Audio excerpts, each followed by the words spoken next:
Welcome to another Meeples and Milkshakes Board Game Cafe unboxing video. We're doing another speed run opening. While we're actually open, we got to get this stuff out. Time's a wasting. Let's get right at it. We're going to go super fast with this one. Not as much banter, I'm sorry, but we got to get these boxes open. So we have a brand new game. I've never played this. Oh my god, look at these components. Those are so cool. The crystals.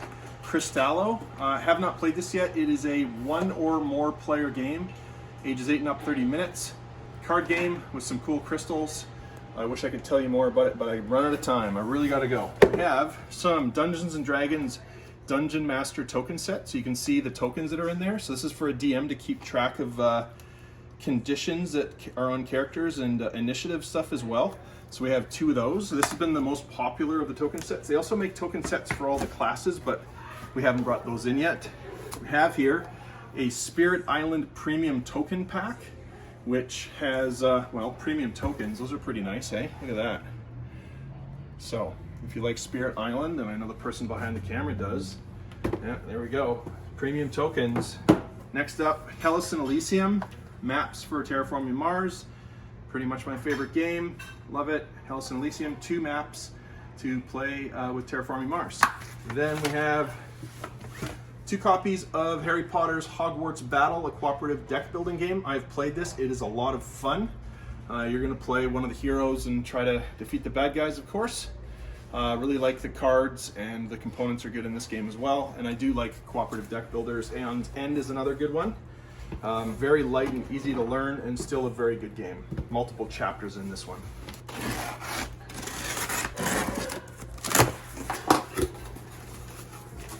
You can see we have almost a full case of Dice Forge, plus we have a couple copies of the Dice Forge Rebellion expansion.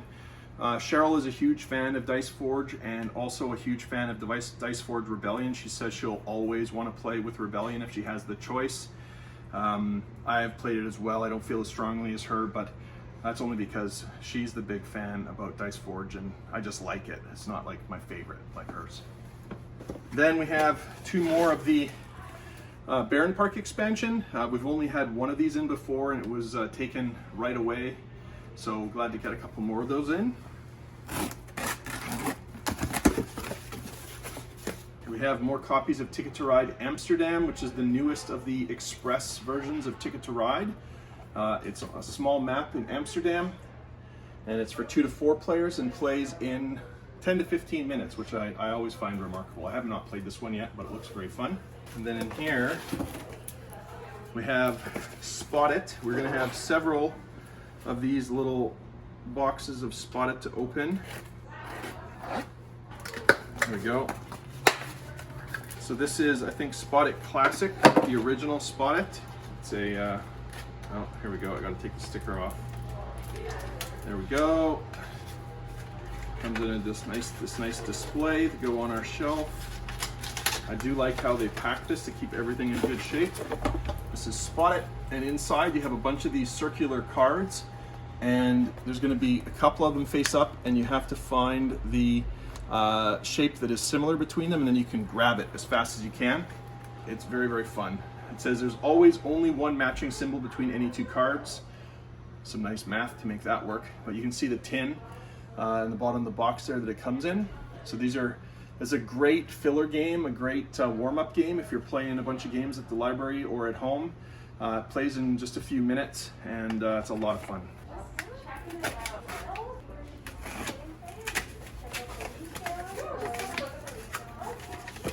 We have some customers who've just come in while we're recording. Like I said, we're doing it live, and now we have Timeline. We have the Canadian version we've had since we first opened, but now this is the classic Timeline that has historical events from all over the world. This is a game where you're trying to put cards representing historical events in chronological order. So I'm just going to keep going because we got to move quick here. All right, so we have a bunch of Codenames variants here. Codenames Pictures, Codenames Duet, which is the 2-player version of Codenames, and then a bunch of branded versions. So we have Codenames Disney, so you can see there's a bunch of Disney characters on the back. Codenames Simpsons, a bunch of Simpsons characters on the back, which is now Disney as well. Isn't that weird? And then Codenames Marvel, which is of course also Disney now. What isn't Disney now? So there we go. Is Harry Potter Disney? Maybe not. Warner Brothers? I don't think that's owned by Disney yet. Just give it a couple years. So here we have a few copies of Obscurio. I have not played this game yet. Lucas, have you played Obscurio? No. So this is, I believe, something like Mysterium, but not quite. It's a cooperative and asymmetrical image game, so that sounds like Mysterium. Player is the grimoire and must guide his team towards the exit room by room, giving clues about the right door to use. Magicians cooperate to understand the details pointed by the grimoire and find the right image card. But there's a traitor in the ranks. He or she must confuse the team with image cards that can deceive the magicians while trying to push the discussions in the wrong direction. I do want to play Obscurio, I just haven't had a chance. Lucas is giving me a big thumbs up here. We love Mysterium, and this sounds like a heck of a lot of fun, so I'm really glad we got more of that in. Maybe if I play this, I'll be able to sell it properly to people and tell them why it's so cool. And we really should, because it sounds like a lot of fun. I'm not going to open up and show you these ones, because we have to move fast here. Spot It Animal Junior, so it's more Spot It, but it's a kid's version with animals. And then Spot It 1, 2, 3, so this is another kid's version that I would guess has numbers on it instead. Let's just quickly crack it open to confirm. Like, why wouldn't that be it? But it only takes a sec. So these are all going to be on display. Oh, shapes and numbers by the looks of it. Yep. So you can see there's numbers on the backs of these ones. And these come in these really nice circular tins. I think they do a really good job of packaging. I don't know why they need to put them in boxes, honestly, but maybe they display better that way. But nice. This one's ages 3+, so definitely a more basic version, I guess, for teaching number recognition to little children. Then finally, I think we might be out of this one. Mystery Adventures. Lucas says we were.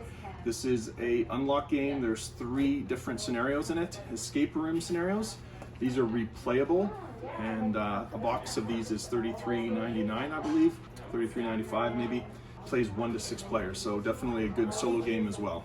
We have 2 of those.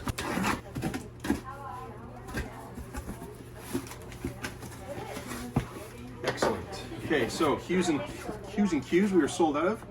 Really fun family game. You have to get somebody to guess the color that you're trying to get them to guess in this game. We already have Telestrations, unless it's been sold in the last couple hours, which is possible. And then Telestrations After Dark is the not safe for work version of Telestrations. One person draws a picture, passes it on, the next person has to write what they think that means, and then they pass it on and they have to draw a picture of whatever they wrote, etc. Here is an expansion for that Hogwarts game that we opened before. The Monster Box of Monsters, it's called. Funny name. And then, oh, this will be the packing peanuts. Last box, I think. Yep, packing peanuts. As I always say, if we ever deliver you a package and it has packing peanuts, I apologize. Robinson Crusoe, really excellent cooperative game. Whoa, here we go, really excellent cooperative game. And then we have a bunch of classic games and party games. So we have Phase 10. Anomia, just in time. We were sold out of Anomia. Onitama, we just sold out of today, so that's exciting to get more Onitama. Yahtzee, might be the first time we've had Yahtzee. Battleship, another Battleship. Apples to Apples, with the old packaging. We had the new packaging in the last shipment, now we're getting the old packaging again. I actually prefer this. Blockus. I think we were sold out of Blockus too. Yeah. And, oh, that's not a good idea. This is not Jenga. There we go. And Cabo, Uno, and Uno Braille. This is the Braille edition of Uno, which we think is very cool that we can bring this in. You can see the Braille on the box there. Very cool.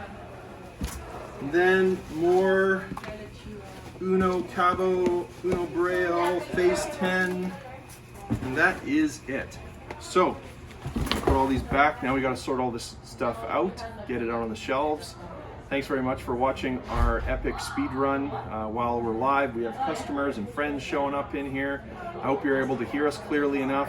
Again, if you enjoyed this, thumbs up, all that fun stuff. I'm just going to shut this off. We got to get all this cleaned up. So thanks very much for watching, and take care and happy holidays. Bye.